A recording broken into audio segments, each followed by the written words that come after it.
Hello and welcome to this section of tonight's Kivumbi2017 as the National Super Alliance launches its manifesto at the Ngong Rescos. Today, we have three gentlemen to compare their manifesto with Jubilee's. Gentlemen, welcome to the studio.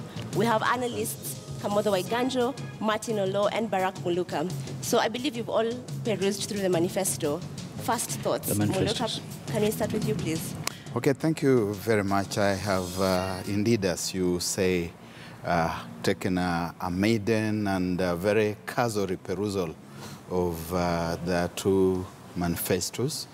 Of course, the NASA one is due to be launched in the next few moments, but naturally, through the usual avenues, we will have familiarized ourselves with them.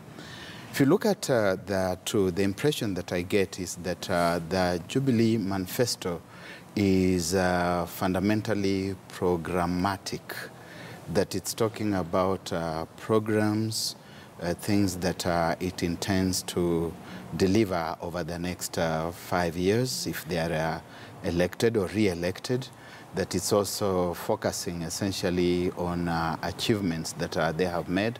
On the other hand, looking at the NASA one, I see it as a lot more of an ideological and policy kind of platform. So that one is fundamentally program-based, the other one is more ideology and policy-based, although of course I've seen inglots of programs here and there. In terms of program, however, I think the Jubilee one is more detailed. In terms of visionary thrust, where they want the country to go, I think that the NASA one is more detailed. So that in summary, I would say that NASA focuses more on the people, on the nation, while Jubilee focuses a lot more on micro and macroeconomics and on the country. And there's a point at which there's a difference between the nation and the country. In fact, when we hosted Professor Nyong'o and Amos Kimunya yesterday, the former finance minister, Nyong'o did say that our manifesto, their manifesto NASA, is more value-based and that the Jubilee one was more technocratic. So do you think it's a good strategy, Mr. Waiganjo? I think, Asha, the Jubilee is writing their manifesto while in government. And you can tell that the challenges of promises, they're having to live with the consequences of over-promising in 2013. And I think now, if you look at the manifesto, it's a little more sober, it's a little more gentle, it's a little more cautious, while, you know, NASA being an outsider can afford to be a little more ambitious and can promise more in the same way that Jubilee was doing in 2013. So that's one of the differences. The other issue is that there's a philosophy that runs through the NASA manifesto.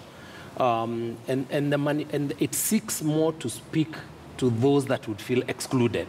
So that when you look at the proposals that are made, whether we're talking about some of the economic proposals that are made, when you look at some of the changes in governance that are made, it's speaking to those who may feel have been excluded in the 5 years of Jubilee. So whereas Jubilee is taking the status quo and moving from there and says, we're going to do more of what we have done. Yeah, and we'll be looking at those highlights shortly. But I mean, Martin, if you look at what NASA is proposing, it looks like they're very devolution-centered.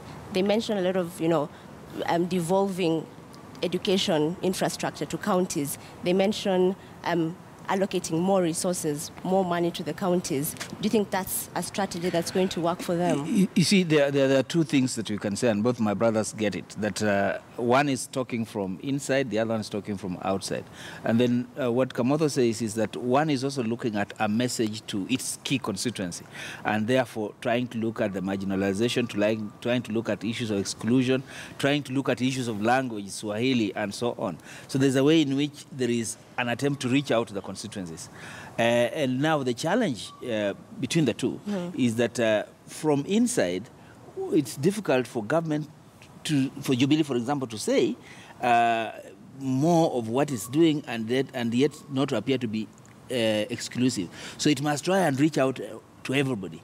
And there it loses its message. You know, they lose their message because then you're appearing to be saying everything to everybody. Yes. Whereas the others are appearing to be saying something to the others who they think they want to come with into power. So there's an attempt here to speak to your key constituencies. So Jubilee is saying, look, fine, we've done it, you've seen it, we want to continue.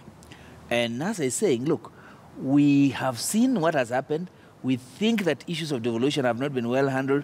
Issues of culture have not been well handled. Issues of values have not been well articulated. And in a sense, there is a point they make there that values, apart from us putting it in Article 10 of the Constitution, is an area that we must invest more of so that we can internalize and they become part of us. So that we can stop talking about things but leaving some of these issues. But the more critical thing that I think we need to keep working around is, were we talking about things? Are we talking about, infrastructure? Or are we looking at people and how then people will prosper and how they'll be better off? So that's the language that you can see coming in here, and maybe we can converse around it. But more. Gauging by where the country is right now, what do we need? What are Kenyans looking out for? What are their aspirations, especially in August? We've been doing a poll on the street asking people, what do you want? What do you want? And there is that feeling of feeling excluded, feeling excluded from government, wanting that yearning to feel like I'm included in this government. Do you think that that's perhaps something that NASA will be able to achieve? I think that there are probably two or maybe more than two constituencies when you talk about inclusion. There's the inclusion of the political elite. I mean, the reality is that because our political system, our governance system now is a presidential system, it tends to include and exclude. That's the way it's structured. Because the politics of Kenya are within our system now is going to be very region-based. And the minute the regional votes coming, if you campaign on the basis of regions, you are going to craft a government based on regions. So you're going to exclude some political elite. So there's an exclusion at that level, and that's understandable. And I suspect if NASA was to win government, there will be others excluded in that government. That's going to be part of our reality. But there's a bigger problem about the exclusion of a large segment of the economic population. So we're not talking about which is neither ethnic nor it's purely economic, and a lot of it is a very young bulge, which is worried about the future. They're looking at Kenya as thinking, where is the future? And that is what these manifestos need to be speaking to be saying it's not just that we are doing more roads, it's not just that we're going to, but how is this going to deal with promising for me a future which I can look forward to when I'm in my 30s, my 40s, my 50s. That bulge is between the age of 25 and about 35. And that is a problem. A lot of that feel like there is no future. And I mean, we do know the youth, 9 million voters out of the 19-point-something million voters. Do you think Barack Muluka that, judging by the two manifestos, one stands out, one speaks more to that generation? I don't think that there's one which speaks to the youth more than the other. Both are talking about job creation. You saw yesterday the president went on and on about creation of employment for the youth. You will see again that that will be coming up within the NASA manifesto. They're going to be talking about creation of opportunities. And I do agree with Waiganjo when he talks about inclusion. You can see that there's a statement on inclusion. Jubilee are talking about an economy that leaves nobody behind, even as they look at the whole approach from a micro and macroeconomic and structural kind of agenda. They are thinking about structures, infrastructure, and things of that kind, and all the time bringing in the youth. You look at education, again, they are talking about the youth. You look at the polytechnics and other training opportunities, artisanship, and all that. But the one thing which I'd really love to see, speaking as Barack in both of these contexts, is the question of the sense of nationhood. Because the biggest test, while you talk about all these things, is a sense in which one wants to feel that they are working towards making us feel like we are one Kenya, one nation, one people. But both manifestos do have a segment called nation building.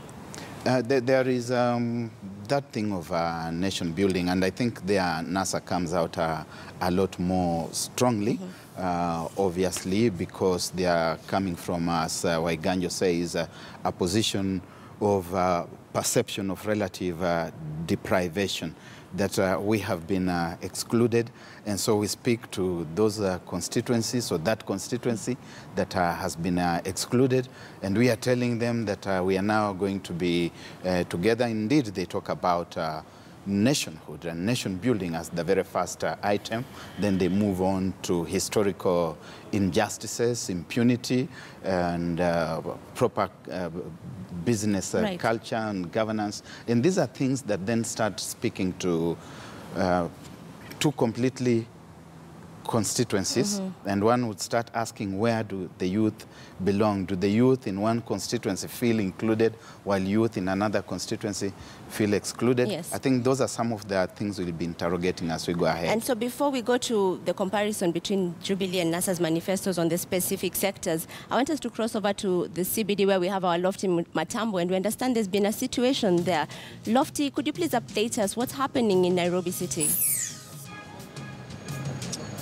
Yes, Asha, katikati ya jiji la Nairobi hapa mbele ya jumba la Kenya National Archives kumekuwa na fujo kidogo dakika 5 zilizopita. Hadi sasa bado hali haijatulia, bado ni mshike wapo mpige picha wangu atakuwa na niangazia kidogo. Kuna giza hapa. Upande wa pale nyuma pale, kama unaona pale, ni askari ambao nimezungumza nao katika muda usio mrefu, na ni kwamba kuna bwana mmoja ambaye mara nyingi huwa anapiga gumzo pale na watu na kuweza kutathmini siasa kivyake, ambaye ametambuliwa kwa jina moja kama Gitonga. Inasemekana kwamba amekamatwa, ametiwa mbaroni kwa tuhuma za kuweza kueneza propaganda na kuweza kutoa matamshi ya uchochezi ambayo yalikuwa yakiegemea pande fulani za kisiasa, kulingana ama kwa mujibu ya mmoja wa askari ambao nimezungumza naye katika muda usio mrefu. Kumekuwa na milio ambayo haikuwa inaeleweka haswa ni risasi ama ni vitoza machozi, lakini baada ya kuzungumza na mmoja wa maafisa wa polisi amenihakikishia kwamba hakuna risasi zilizotumika isipokuwa vitoza machozi ambavyo vilikuwa vinatumika kuweza kuwatawanya wafuasi wa yule bwana ambaye kama nilivyokuarifu kwa jina Gitonga amefahamika. Kwa sasa anasemekana ametiwa mbaroni na kundi zima kuweza kutawanywa. Kwa hivyo ile hali haikuwa nzuri sana, manake watu wengi wameshikwa katika hali ya kushtukizia, ambao walikuwa wakitumia ni barabara ambayo ina shughuli nyingi sana, barabara hii ya Moi kuweza kuelekea katika vituo vya mabasi mbalimbali, na wengi wametawanywa. Lakini kwa sasa tunaweza kusema kwamba hali inaanza kurejea kwa kawaida, na katika muda wote kutoka sasa toka tunarejea kura zetu kuweza kupiga kura mahali hapa. Kwa swali ambalo tumeweza kuuliza Wakenya hapa, je, wanahisi NASA imeweza kufanikiwa kwa swala gani? Asha, hiyo ndo hali ilivyokuwa hapa kwa sasa. Thank you for that update, Lofty. Please keep safe there in town. I mean, some of the things we're hearing, we're actually talking about them here. Cohesive nation building, feeling of inclusion. But I want us to go specifically to one sector, health. So Jubilee yesterday told us this. They're going to give us free maternity care, that it will also include NHIF cover for every expectant mother for 1 year. The other critical thing they said, expanding NHIF cover to all Kenyans above 70 years of age, and free quality primary health care for all Kenyans. And then in the NASA manifesto, which was one point came out very clearly. They didn't talk about free maternity. What they said, that we're going to abolish user fees. We're going to remove out-of-pocket payments for the patient. What is the difference when Jubilee says they're going to give free and reliable health care, and then NASA says we're going to offer out-of-pocket, we're going to abolish out-of-pocket payments? What is the difference there? The way I looked at the thing was that they're talking of an Obamacare kind of thing, where there is some kind of insurance, health or medical insurance for everybody within the country. That in fact, instead of the usual funds that are remitted to hospitals and the like, that the approach is going to be extremely revolutionary, and that unlike this one of Jubilee, which would be addressing essentially just one strand, which is maternity-related issues, prenatal, natal, and postnatal, and I think an insurance cover for 1 year. They are coming up with an idea which sounds a lot more revolutionary, which might sound good on paper. I don't know whether in practice it would be achievable, but that's the impression that I get. I think, Aisha, in fact, that's now the essential difference between an outsider and insider. In all over the world, one of the most difficult things to fund from the public purse is health. Even first world governments find it very difficult to fund health totally. Anyone who tells you that they're going to fund health fully is lying to you. It is not possible. Are there things that we can do that to make our primary health care better? Of course. Has Jubilee done enough? Absolutely not. I think there are certain things that they can do a lot more. But Jubilee is a lot more cautious in what it is willing to promise. And it is promised what it thinks it can get the funding to deliver. I think one of the things that people forget that even now, health is funded largely. A large percentage of the health budget is actually not from our local sources. So it's a very complex issue. And while it's very easy to promise, the delivery of health in the nature that NASA talks about it is actually a financial impossibility. But I think there are certain things can be done to make the system a little more efficient, to ensure that the most vulnerable access health. But those who should be able to pay for health should pay for it to subsidize those that may not be able to pay. I think for me, the issue is not whether those who can afford can pay for it or whether it's a complex health, funding is complex. The issue is that right from independence, when we wrote our first policy, we looked at disease as an issue. We looked at ignorance as an issue, and we looked at illiteracy as an issue. Now, what we are admitting is that if you want a productive nation, if you are going to look at, a prosperous nation, then health becomes a key denominator. So, yes, countries such as the Nordic countries have been able to actually address the issue of health through public financing.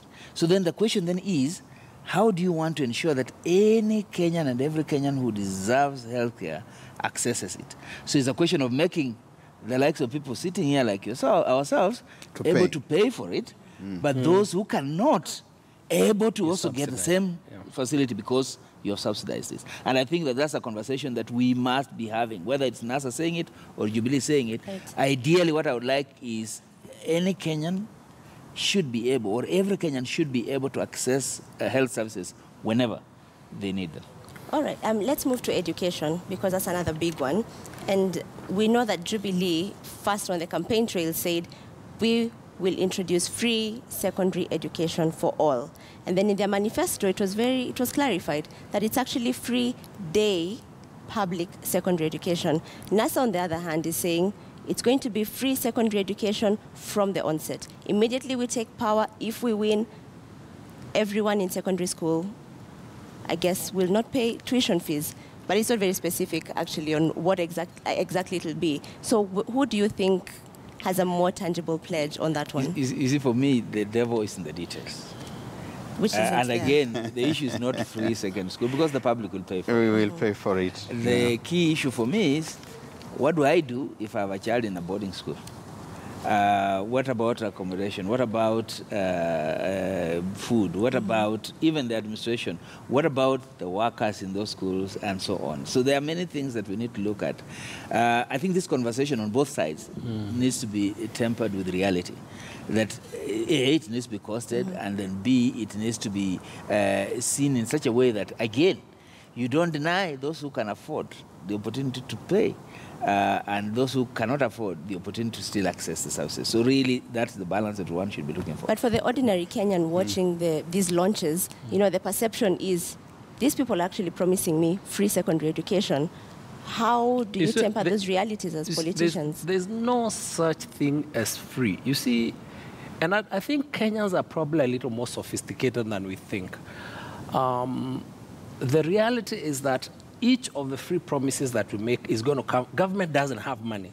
Somebody's going to have to pay for it. In fact, one of the things we need to challenge both Jubilee and NASA is to cost their programs and tell us, this is what we intend to do. This is where we will get the money. Because ultimately, the reality is that there are a lot of children. In fact, the bigger question we should be having is about transition. In fact, what I wanted to hear is them say that you're going to ensure that all children who come from primary school transition into secondary school, so that we ensure that there are no children left behind. What is the cost of that? If you make it a fully funded public system, it's going to be difficult. But if you say, for example, that you're going to phase it, so that there are certain costs that you allow the parents to carry, but you carry the bulk of it, that is a little more achievable. If you say everything, it's a good promise. And I think eventually when we have the funding for it, it will be a good thing. But until then, I think it's easier to do things in phases. Otherwise, the whole thing will collapse. Right. We might end up with education that is said to be free, but that comes at a huge cost to quality. And that's, again, the conversation we must have. What are we able to offer completely free, but quality education? Or are we able to have quality and then compromise some of the freebie aspect of it? And that's because our past is limited. It's not like we have an overwhelming source of resources. Yes. Yeah. Okay, so before we continue on the education sector, let's just take a short commercial break and we'll be right back.